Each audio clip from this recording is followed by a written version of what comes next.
کہ یہ ٹھیک ہے کہ یہ نظام ڈیلیور نہیں کر رہا، یہ نظام لوگوں کے لیے نہیں ہے، یہ اشرافیہ کے لیے ڈیلیور کر رہا ہے یہ نظام، یہ بات بالکل درست ہے کہ اس نظام کے اندر اب پاکستان اور یہ نظام اکٹھے نہیں چل سکتے، اس بات کو ایک بڑا طبقہ ایکسپٹ کرتا ہے۔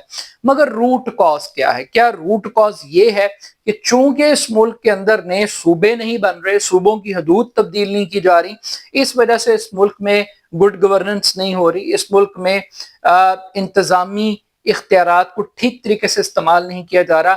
مسئلہ یہاں پر نئے صوبے بنانے کا نہیں ہے، اس وجہ سے یہ ملک فلاپ نہیں ہو رہا، اس وجہ سے یہ نظام کولیپس نہیں ہو رہا کہ یہاں پر 4 کی بجائے 12 صوبے کیوں نہیں بن رہے، 4 کی بجائے 12 چیف منسٹر کیوں نہیں بن رہے، 4 کی بجائے 12 اسمبلیاں کیوں تشکیل نہیں پا رہی۔ اس وجہ سے اس ملک کے اندر پرابلمز نہیں ہیں، اس ملک میں سب سے بڑا پرابلم ہے فیئر الیکشن، ریپرزنٹیٹیو گورنمنٹ جو عوام کے ووٹ سے منتخب ہو اور عوام کو جواب دہ ہو۔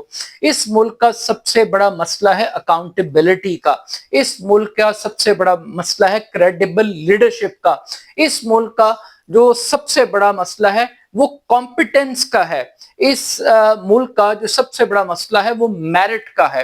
تو جب تک کمپیٹنس نہیں ہوگی، ایلیجبلٹی نہیں ٹھیک ہوگی، تو عمل درآمد کیسے ہوگا، فیصلے کس طریقے سے جینوئن طریقے سے ہوں گے اور کیسے لوگوں کو ڈیلیور کیا جائے گا۔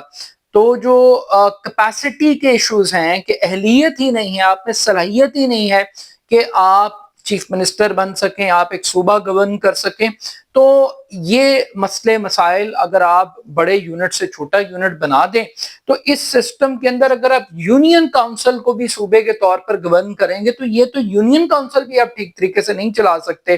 پہلے تو آپ ایک فراڈ الیکشن کرائیں گے، اس فراڈ الیکشن سے ایک فراڈ لیڈرشپ آئے گی، وہ فراڈ لیڈرشپ کیا کرے گی؟ وہ کرپشن کرے گی، وہ اس کو پرواہ ہی نہیں عوام کی، وہ عوام کو جواب دے نہیں، اس کو پبلک کا پریشر ہی نہیں۔ ٹھیک ہے، جو الیکٹورل سسٹم اس ملک کے اندر بنا ہوا ہے، اس جمہوریت کو، اس نظام کو منتخب کرنے کے لیے سب سے بڑا فراڈ تو وہ ہے۔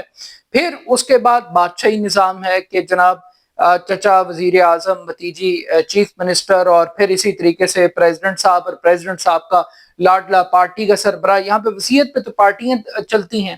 تو یہ بڑے وہ مسائل ہیں بنیادی طور پر۔ اچھا، اب یہاں پر انڈیا کے ساتھ ایک کمپیریزن ہوتا ہے کہ دیکھیں جناب انڈیا نے اتنے صوبے بنا لے، او بھائی انڈیا کی 1.5 ارب کی آبادی ہے، آپ کا انڈیا کا کیا کمپیریزن ہے؟ آپ 1.5 ارب کے حساب سے دیکھیں تو آج بھی وہاں پہ صوبے کم ہیں، صوبے اور زیادہ ہونے چاہیے۔ لیکن مسئلہ ہے مائنڈ سیٹ کا۔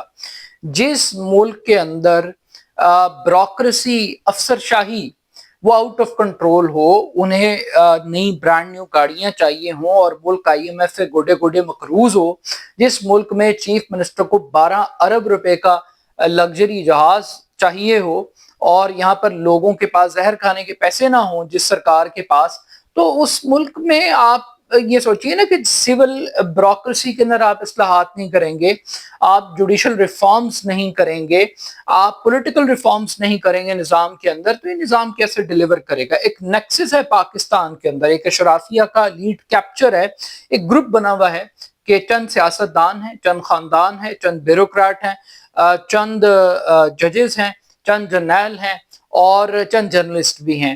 کیونکہ اب جو میڈیا ہے وہ صرف انڈیا میں گودی میڈیا نہیں، اب پاکستان کے اندر بھی ایک گودی میڈیا ایگزسٹ کرتا ہے اور اس کو کوئی بھی آپ نام دے سکتے۔ تو ایک پورا ایک کارٹل ہے، ایک پورا ایک مافیا، ایک پورا ایک پیکج ہے اس ملک کے اندر جس نے اس نظام کو جکڑا ہوا ہے۔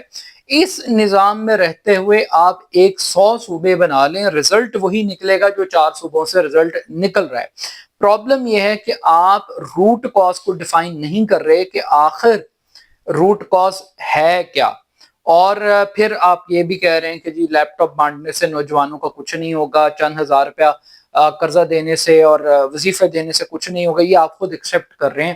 بٹ سٹل مسئلہ یہ کہ اس ملک کی بیوروکریسی نے سیاستدانوں کو اسی کام پہ لگا دیے۔ ٹک ٹاک چیف منسٹر ہیں، یہ فوٹو سیشن کے لوگ ہیں، ان کو کوئی فرق نہیں پڑتا۔ اب رہ گئی بات صوبوں سے پہلے آپ کو ایک سٹرونگ بلدیاتی نظام کی بات کرنی چاہیے۔ یہاں پر ایک ہسٹوریکل فیکٹ ہے، اس ملک میں جمہوریت تو خیر کبھی آئی نہیں، جس کو جمہوریت کہتے ہیں وہ جمہوریت کے نام پہ سب سے بڑا ڈاکہ تھا 1970 کے الیکشن سے آپ آج کے الیکشن تک دیکھ لیں، تمام الیکشن متنازع، تمام الیکشن میں اسٹیبلشمنٹ نے اپنی مرضی کے گھوڑوں کو چوز کیا ہے. پھر اس کے بعد ہم نے پریزیڈنشل سسٹم دیکھا, ہم نے مارشل لا دیکھے. اب دیکھیں نا, یہ جو روٹ کاز ہے کہ جو پارٹ آف دی پرابلم ہے انہیں ہم پارٹ آف دی سولوشن بتا رہے ہیں. مثال کے طور پہ جناب آرمی چیف اکیلا ہی محنت کر رہا ہے اس ملک میں, اکیلا ہی اپرچونٹیاں بنا رہا ہے. او بھائی, شہباز شریف کو لانے والا کون ہے؟ اس نظام کو سپورٹ کس ایک شخص کی حاصل ہے؟ یہ جو ہمیں ایک پیج پڑھاتے ہیں, یہ جو ایک کتاب پڑھاتے ہیں, یہ بنیادی طور پر جو کتاب کے موجد ہیں, جو خالق ہیں اس کتاب کے, جو رائٹر ہیں, وہ کون ہیں؟ تو رائٹر کو ہم بری ذمہ قرار دے دیتے ہیں, رائٹر کو خراج تحسین اور باقی سارے چور ہیں. تو یہ بھی ایک, جب تک آپ ٹرو پکچر, ٹرو ریالٹی لوگوں کے سامنے نہیں لائیں گے اس وقت تک یہ چیزیں ایڈریس نہیں ہو سکتی. اب یہاں پر ہم نے ایوب خان کے 10 سال بھی دیکھے, ماشاء اللہ کے ضیاء الحق کے بھی 10 سال دیکھے, ہم نے پرویز مشرف کے 10 سال بھی دیکھے, ہم نے یہاں پہ بی ڈی سسٹم بھی دیکھا ایوب خان کا, غیر جماعتی انتخابات بھی دیکھے ضیاء الحق کے, ہم نے پرویز مشرف کا ناظمین کا بلدیاتی نظام بھی دیکھا. لیکن مسئلہ یہ ہے کہ جب آپ کنگز پارٹیاں بناتے ہیں, جب آپ کاف لیگیں بناتے ہیں, جب آپ خلائی مخلوق کے ذریعے چیزوں کو منور کرتے ہیں, مینج کرتے ہیں, تو وہ بلدیاتی نظام بھی زمین بوس ہو جاتا ہے. آج کراچی کے اندر بلدیاتی نظام ہے, لیکن جو بلدیاتی لیڈرشپ ہے, جس طرح چوری سے آپ ان کو لے کر آئے اقتدار کے اندر, وہ کیا ڈیلیور کریں گے؟ آج کے پی کے اندر بلدیاتی نظام ایگزسٹ کرتا ہے, مگر اس کی کیا ویلیو ہے؟ ایک ڈمی مرا ہوا بے اختیار جو بلدیاتی نظام ہے اس سے ٹھیک نہیں ہوگا. تو کہنے کا مقصد یہ ہے کہ اس پر تو آپ کو محسن نقوی, محسن پاکستان کہنا چاہیے کہ کم سے کم آپ نے قوم کو آگاہ کر دیا کہ بھائی جاگتے رہنا, ساڈے نہ رہنا, یہ نظام کولیپس کر چکا ہے, یہ آپ نے بتا دیا.